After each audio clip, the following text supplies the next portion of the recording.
Welcome to the Hardcore MBA podcast with your host, Erlend, Bakke. Hello and welcome to Hardcore MBA. Today on the call we have Verne Harnish, the founder of the world-renowned entrepreneur organization, or EO, and he's also the best-selling author of Scaling Up. So basically, how can you take your business from how it is right now and scale it so it becomes a Gazelle. So what is a Gazelle? Can you start off by explaining that to us? Well, Erlend, it's a technical term. It's any company growing at least 20% a year for 4 years in a row. And so they're really the innovators and the job creators in most markets. Okay, so let's go back to the beginning. What is it that fascinates you about what you do? Well, I've been at it for 33 years. And my dad was an entrepreneur. My grandparents were entrepreneurs. And interestingly, my dad, built a significant company with his partners, and we lost it in the 73 recession. And it really was tough on our family and on him. And so I thought, my goal is never to let that happen to any other entrepreneurs on the planet. And, my second fascination is, they really are the innovators and the ones that create the ultimate freedom in our countries. Without the entrepreneurs, you don't really have the economic freedom that then leads to all the other freedoms that matter. So look, we are not consultants. We are freedom fighters out there, and we take it serious with the work that we do around the world. And today you're signing in from Barcelona, which of course is a place you have chosen to live. How does it feel to be able to live wherever you want and work on the kind of things that you love working on? Well, I think that's what's great about being an entrepreneur. As long as you're not tied down to your business, which is one of the things that we teach entrepreneurs. They go into it for the independence and the freedom. And very quickly, they end up feeling like they're chained to their own business. We have this old joke that an entrepreneur, somebody would rather work 16 hours for themselves than 8 hours for someone else. And, after a while, it quits becoming a joke. And so today I've got, we have 6 companies run by 6 CEOs. We have 180 plus coaching partners around the world. And so one of the key things an entrepreneur wants to figure out how to do is really 2 things. First, how to be the dumbest one in the room. That way, nobody's asking you questions and they're asking everyone else on your team. And number 2, how you're really not needed inside the company anymore. And that really is what gave me the freedom to move with the family here to Barcelona. Actually, I was on a quick Skype chat with one of my CEOs here earlier today because I wanted to know about how something had gone for a client. And he gave me the report and then he said, "Why do you need this?" And I said, "Well, I just want to check that things are going well." And he's like, "Oh, I've already emailed the client. We've already, it's all good. You don't have to worry about anything." And that's me being a micromanager, which I'm not that much, but definitely felt a bit out of place there. Bit of a micromanager sometimes. What? It's okay to get feedback. I mean, we can delegate, but we shouldn't abnegate. Delegation's like a thermostat on the wall. If you got this heating air conditioning system with no thermostat, pretty soon it's going to run either too hot or too cold and get out of control. So you do need to have some monitors. And I've got a series of daily and weekly meetings that keep me in touch with what's going on with all of our organizations around the world, so then I can sleep better at night. So yeah, you don't want to abdicate. You still want to have the feedback, so it's okay. So how do you, seeing as you have so many people, 6 CEOs, how do you manage through numbers? Is that the way you do it? Well, we've actually managed through conversation. One of the things we teach people is that, for 200,000 years as Homo sapiens, we kind of wandered this planet, and our sole goal is survival, which I think is really one of the jobs of an entrepreneur. And we developed about 100,000 years ago this ability to talk, to share stories. The written word's only 5,000 years old, and Excel spreadsheets are less than 50 years old. So I think we're more slightly developed, much better in order to recognize the patterns and trends in our business by talking and sharing stories than having our heads buried in Excel spreadsheets. So one of the first things we correct is when we see entrepreneurs have this weekly meeting where they're poring over Excel spreadsheets. we get rid of that. I get data coming in every day, so I can look at it. But when I've got the team on, my Monday calls, we're really engaged in conversations, solving problems and looking at what we're going to do to move the company forward in the future. So it's really about managing conversations as much as it is numbers. And just out of curiosity, what software do you use? And do you get the 6 CEOs together in the Monday meetings so everybody knows what's going on? Or do you have like separate meetings with the teams in all companies? Now, I'm not a big one on one-on-ones. I'm okay with it. But in the one-on-one meetings, you've got to be the bad guy. When I've got everybody together, it's kind of self-regulating. And that's what I appreciate. So we have a series of meetings that I had yesterday on Monday. We get them just together on a conference bridge. We don't use video, we just use audio. And then our CRM system is Infusionsoft, which kind of keeps us connected among all of our companies, working off the same common database. So in terms, can you actually talk us through the book Scaling Up from the beginning? Yeah, what we looked at a very serious situation, which is, there's all these startups, and a lot of the communities, including the one that you're in, have got a great kind of startup ecosystem. But where many companies start up, very few scale up. And our goal, the thing I'm really passionate about, is how do we create scale up ecosystems next? And that's why we think what's replacing the startup craze is the scale up craze. As Reid Hoffman, the co-founder of LinkedIn, said, it's really the first company that scales up that dominates, not the first company that starts up. And so first we're focused on how do you get up that S curve of growth. And, it's all about making decisions. And there's 4 that you have to get right. And that's in the people, the relationship, the execution, and the cash areas of your business. And so we wrote a book, and it's divided in those 4 sections. And we've got some tools that about 40,000 companies around the world are using today that help them make better decisions in each of those 4 areas. And what is your biggest success story in terms of scaling up so far? Oh, you know what? We've got so many. In fact, on the back of the book, Scaling Up, we've got a handful of our students that have scaled to over $1 billion, either in net worth or in revenue. And so right now, it just got announced today in Australia, Scott Fuqua at Atlassian, they just announced they're getting ready to go public at a $4.2 billion valuation. Graham Weston and Scott endorsed the back of the book. Graham Weston at Rackspace, sitting at a $4 billion. We're actually a customer of Rackspace. Yes, yeah. We have our first governor just last week. Matt Bevin was elected governor of Kentucky, a student of mine at the MIT program that I founded. And we have our first Canadian senator, Scott Tanis. I just saw him a couple weeks ago. Scott built a company from startup to almost 2 billion Canadian dollars, and then is one of the senators from Canada. And so a lot of success stories around the world. But you know what? A lot of our guys were just trying to get over the 10 million mark or scale up to 100 million. And then we're proud of those that we get up over $1 billion.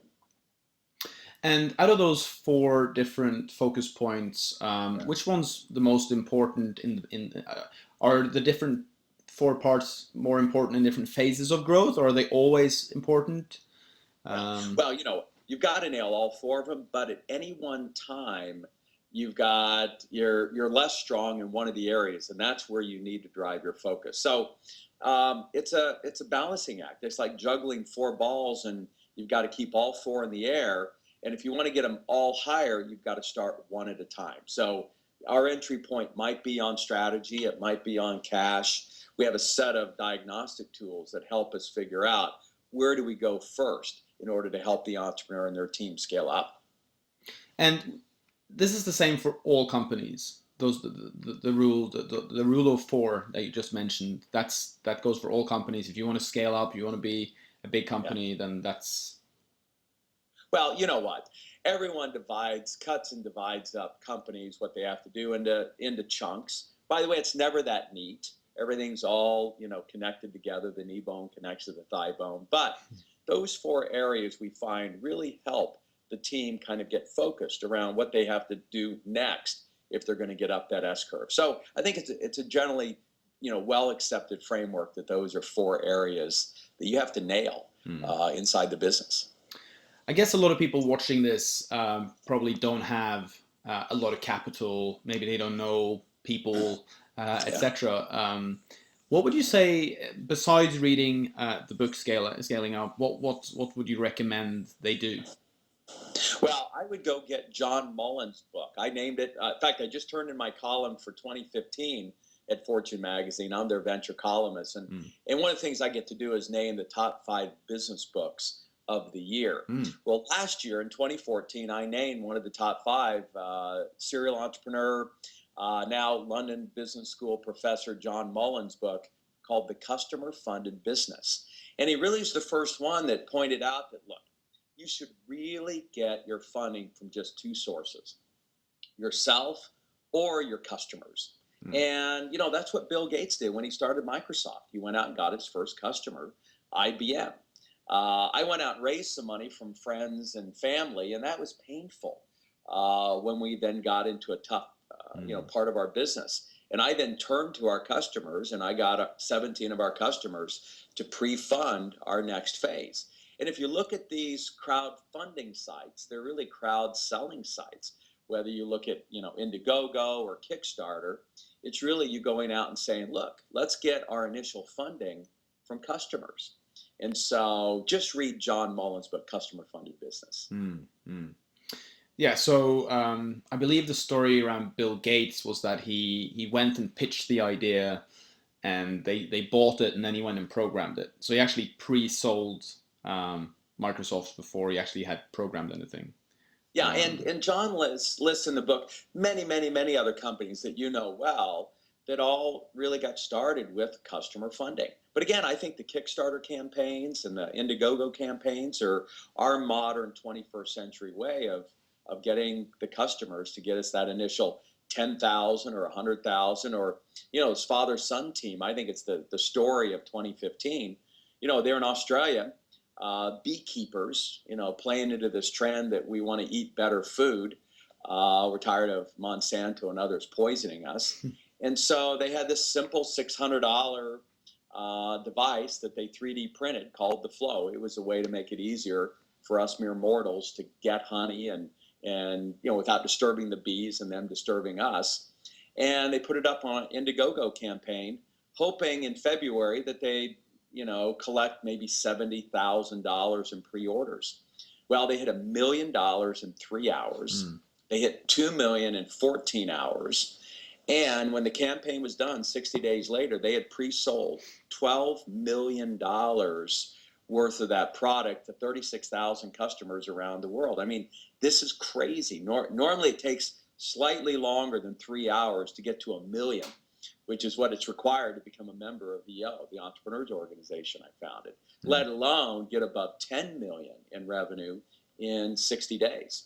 So again, it's come back to, it's much better to get customers to say, hey, I want what you have.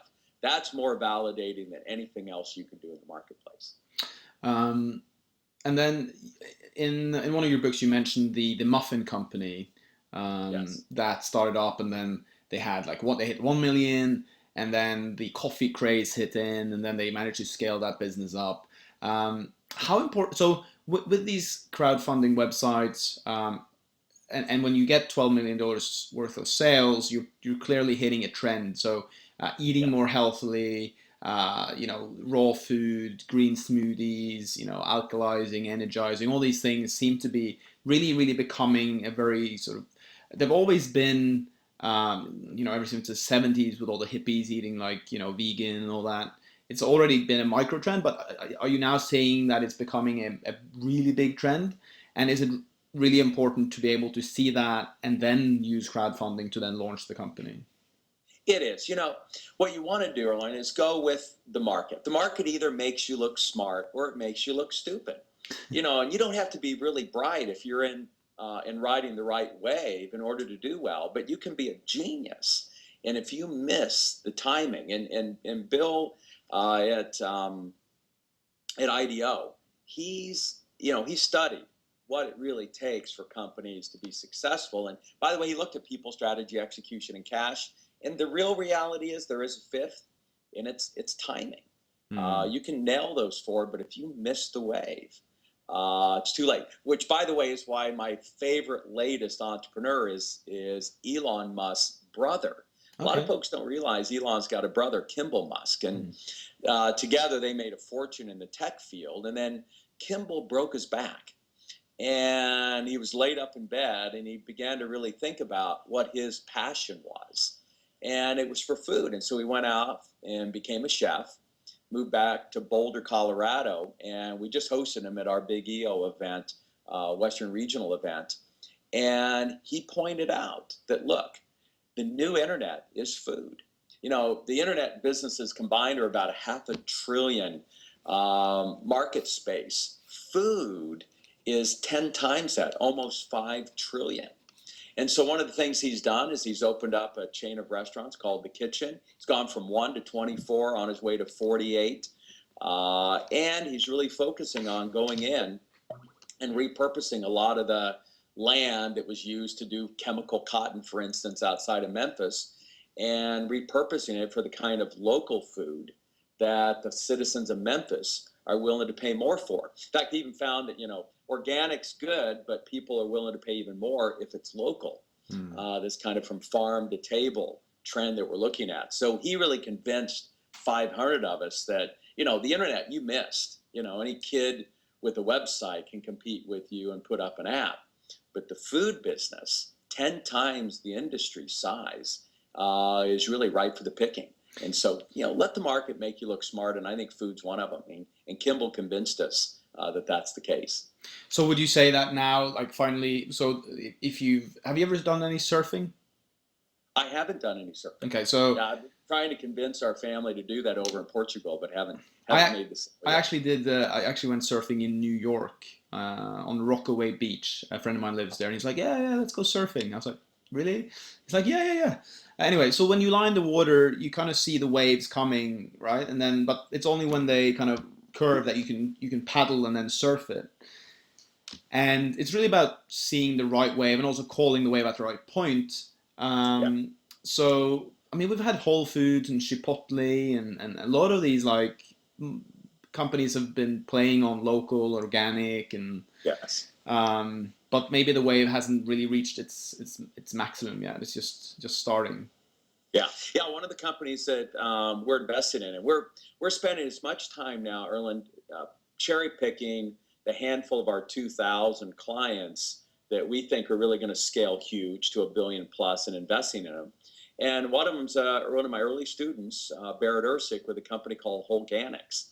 And he's basically out to replace 90% of the fertilizers that have been killing our planet. And he's got a solution to do that. I call it yogurt for the earth. And the results he's getting on the agricultural side, as well as the, you know, any place that you're needing fertilizer, is going to change the planet. And again, I think he's in the right market space that's going to be able to scale significantly. And look, we're all tech companies, but he's not a Silicon Valley, you know, firm. He's out of Philadelphia, Pennsylvania. So if I was to invest in any food business, what would the right strategy be in terms of scaling up? Let's say I wanted to start in the food business. What kind of people would I be looking for? We already talked about how to get the cash. Can you apply your methodology to a startup wanting to do food? Yeah, for sure. I mean, I think the first thing you've got to do is make sure you're passionate about it, though. I've seen a lot of entrepreneurs say, "Hey, this is hot, so I'm going to go jump into it," but you know, their heart's not there, because it is never easy.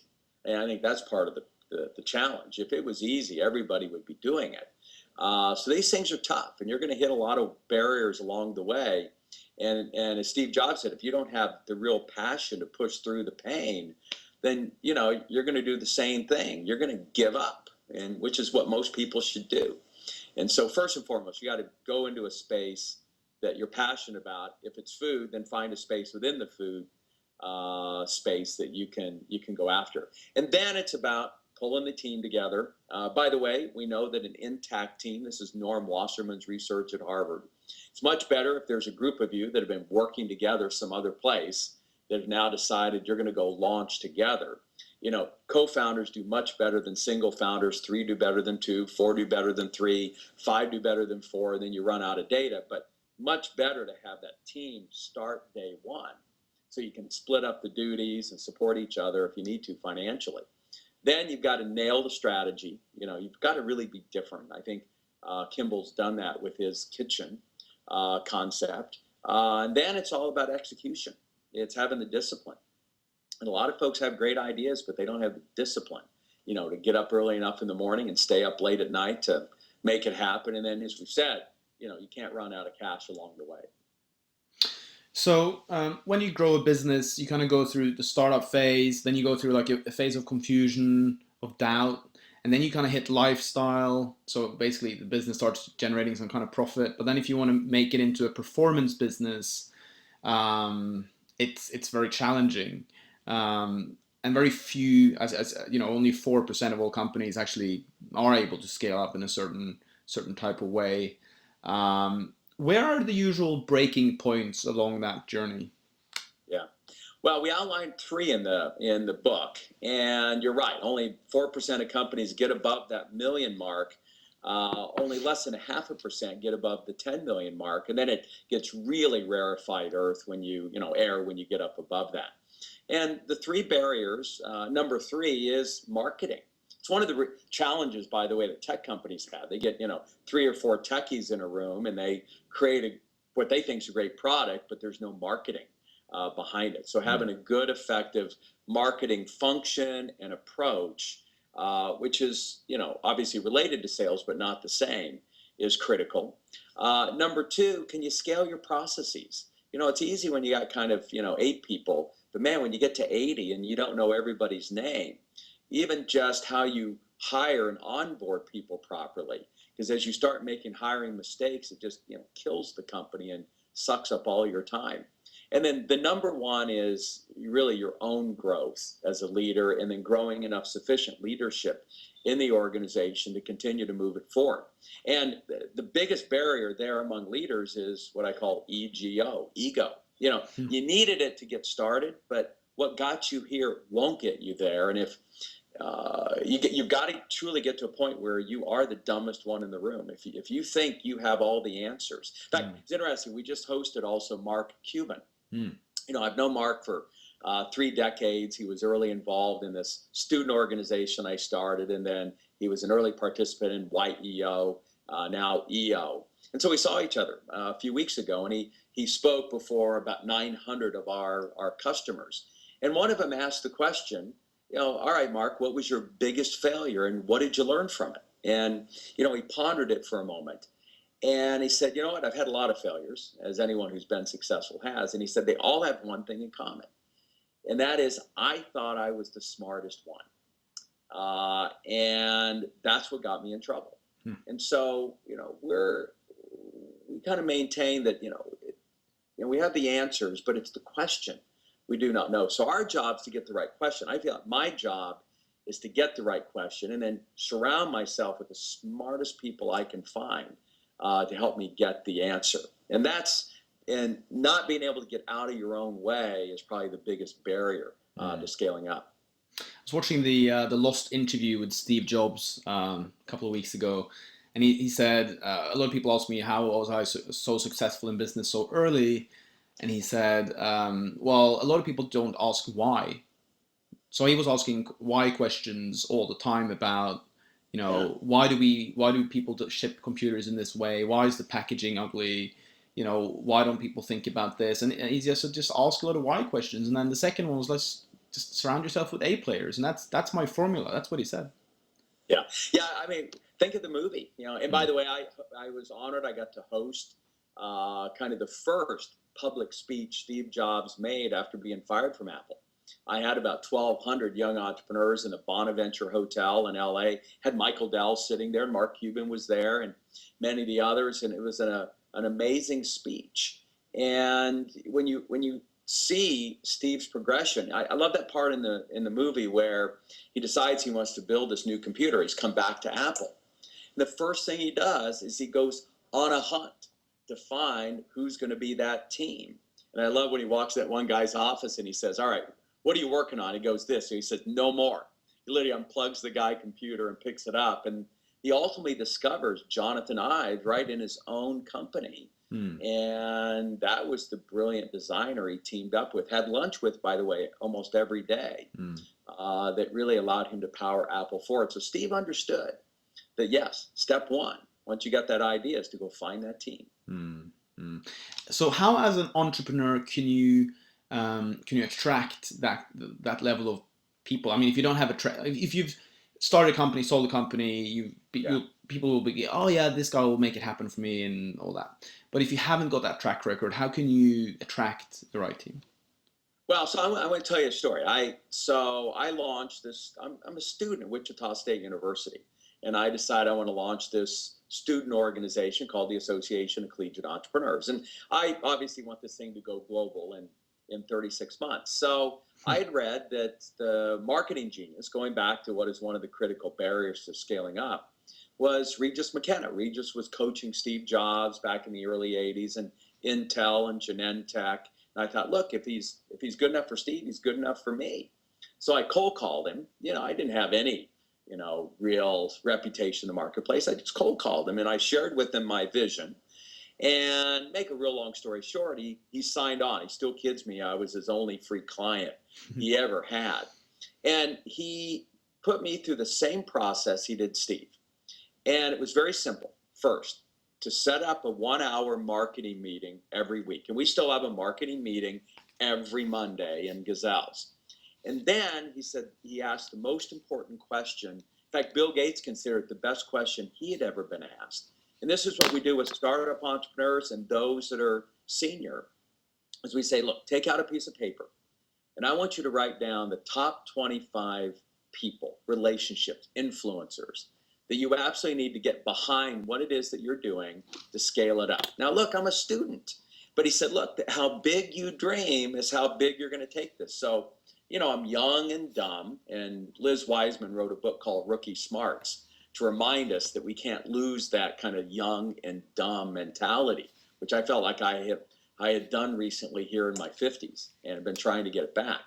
And so I take this piece of paper out, and the first name I write, Erlend, at the top, is President Ronald Reagan. I'm like, if I can get the President of the United States to start speaking about the importance of entrepreneurs in our economy, because it wasn't cool to be one in the 80s, that'd be great. And I wrote down Steve Jobs. I want Steve to get behind this movement. And I didn't even know who owned Venture Magazine and Inc. Magazine, but I said, I need to get those guys behind me. And all we did for an hour every week is figure out how we're going to get to one of those people on that list. Now I want to speed forward. 36 months later, I led the first delegation of young entrepreneurs to mainland China in 86, where we set up the Chinese Young Entrepreneurs Association. I hosted the big event in LA with Steve Jobs, and there was Michael Dell and everybody else. I was getting full page ads from Arthur Lipper, the owner of Venture Magazine, and Bernie Goldhurst, the owner of Inc., became a dear friend. And he had Ellen Wojahn there at our first event at MIT that did a 6-page story about me and the organization that basically broke my story. And we never looked back since. In 36 months, starting out as a student, making the list, and then working it every week, it was amazing what happened. And there isn't an entrepreneur on the planet that can't do the same. Wow. I think that's really, really powerful advice. So make a list of 25 people that will absolutely revolutionize and change your business. Focus on one person for 1 week. And do you then continue focusing on that person, or do you move to the next one? No, you got to be working the list constantly. So right. There's a country. We're working on, all 6 continents today, but there's a country that we really want to try to be more recognized in. And so we did the same thing. We took a piece of paper out, we made a list of the top names in that country, and we're beginning to work that list every single week. And it's amazing how we're making significant progress just by focusing on it. It reminds me of a book called The Magic of Thinking Big. It's crazy you mentioned that was the first book, Erlend, that my dad gave me when I was a teenager. And years later, I won this National Leadership Award in the United States. And the speaker, just prior to me receiving the award, was Schwartz, the author of The Magic of Thinking Big. So it was one of those magical moments for me. Wow. So you got to tell us more about the Entrepreneur Organization. I've heard of it. I'm not a member. I spend a lot of time in London. I was reading up about London, the London chapter earlier today. I just was with a bunch of them a few weeks ago. Okay, so why should I join? What is the benefit of it? And well, first of all, why did you start it? Let's start with that. Why did you start it? What was the heart thing there? Well, one of my mentors, Joe Mancuso, who built these CEO clubs around the world, Joe had this line that he was kind enough to let us just, shamelessly steal, which is, as entrepreneurs, it's okay to be independent, but no reason to be alone. And it really is a lonely job, being at the top. Steve Jobs was lucky he had a coach, Bill Campbell, who he went on a walk with for an hour every Sunday. And there was this need I felt after I put together this, what we called ACE 100, top 100 young entrepreneurs under the age of 30. And it was actually that night that we hosted the event for Steve. He stayed that evening and we had a good, fun time. And I looked over and said, this group needs its own organization. And that night, the idea for YEO, the Young Entrepreneurs Organization, was birthed. And that was 1986 was the event. We finally got it launched in 1987. And today, it's almost 12,000 members around the world. We're, at the heart of it's what's called a forum. I'll be with my forum later this week, where there's 9 of us, where we meet confidentially for half a day once a month. And it's a safe place where I can share any personal or professional concerns, partnership challenges, which I've just been working through myself with one of the previous companies that we had launched. It's just a place where I can talk to some peers and get their input in making some of these critical decisions, trying to move, my life and my business forward. So what is the criteria? Because there's a lot of different membership organizations, networking.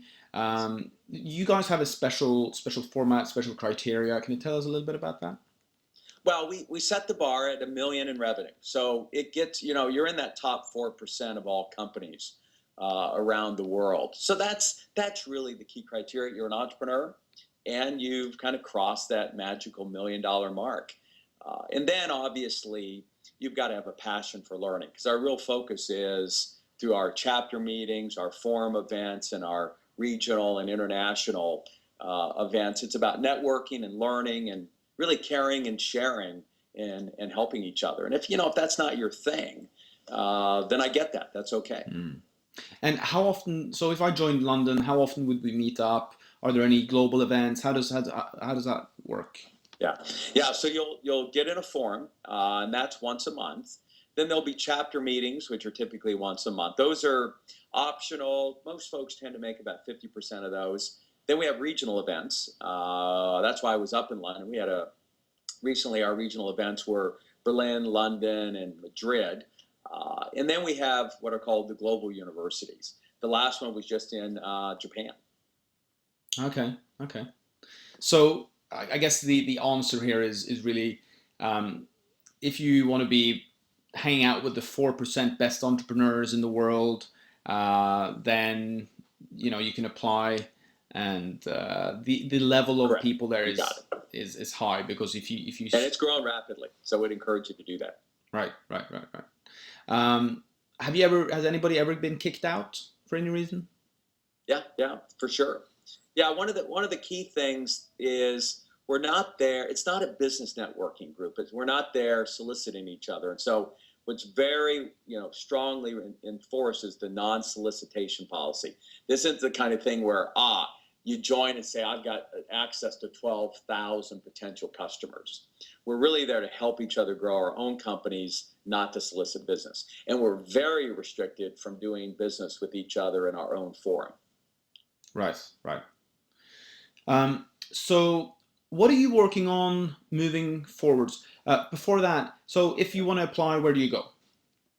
You just go to eonetwork.org or just Google Entrepreneurs Organization, and it'll take you right to the website. Okay, so just apply and then you get a feedback within a week or something like that. Yeah, they'll connect you to the local chapter, and each chapter has a membership chair, and that membership chair will reach out to you, and then there's an interview process, and the chapter votes on you, and so it's a vetting process. Okay, and it helps if you have a member already that vets for you or knows you. Yeah, for sure. Yeah, makes it a lot easier. So what are you working on moving forwards? Where are you in a few years? Are you working on a new book? No, we just got we're actually working on 4 new books. In fact, tomorrow I'm meeting with my co-author on one of them. We're going to take people, strategy, execution, and cash, and we're going to drill even deeper into each one of those. So we'll have scaling up people, scaling up strategy, scaling up execution, and scaling up cash. So working on that. But the big thing is I've teamed up with a serial entrepreneur. She's knighted. She's invested in 55 companies in Great Britain, Sherry Kutu, who wrote this famous scale-up report for the UK government that says, hey, we really do need to build more of a scale-up infrastructure instead of just startup. And so she and I have formed what's called the S2S Institute. How do we go from startup to scale-up? And we're raising money for it. So what kind of things are you working on moving forwards? You mentioned the UK. You're doing good things there with Cheryl. Yeah, Sherry Kutu. So really working on 3 things. One, we're launching additional 4 books in people, strategy, execution, and cash space. Teamed up with the serial entrepreneur, knighted woman who's invested in 55 companies up in Great Britain. The government asked her to write this scale-up report for the UK government, and we've teamed up and formed the S2S Institute, the Startup to Scale-Up Institute, where we're now looking at advising governments and cities as much as companies. And then number 3, we're really focused on helping entrepreneurs exit. They end up blowing this final decision. They work hard for 10 or, family 100 years. They now want to exit the business. They absolutely leave millions, if not tens of millions of dollars on the table. And so we've been helping these entrepreneurs. In fact, we're going to be hosting a major 2-day event at Harvard next August 23, 24, to particularly focus on how do we keep entrepreneurs from getting ripped off when they exit the business. Mm-hmm. So you're out there, you've got lots of cool projects, adding massive value, helping entrepreneurs, helping hundreds and thousands or millions of entrepreneurs with your work. Thank you so much for being. We're trying. Thank you so much for being on the show, guys. Go out there, get the book Scaling Up. This is a proven entrepreneur with proven stories, lots of success, lots of proof of success. So check out the book. And if we want to check you out online, where do we go? I think the best is go to scalingup.com. Fantastic. Did we freeze up? All right. A little bit. Okay, guys. Thank you for watching this episode. I'll catch you on the next one. Thank you so much for being on the show. All right, Erlend. Take care. Thank you. Bye-bye. This podcast is brought to you by MrOutsource.com. Outsourcing to the Philippines done for you. Mr. Outsource is a recruitment company matching busy entrepreneurs with Filipino virtual assistants, so you can have the time to focus on what's important.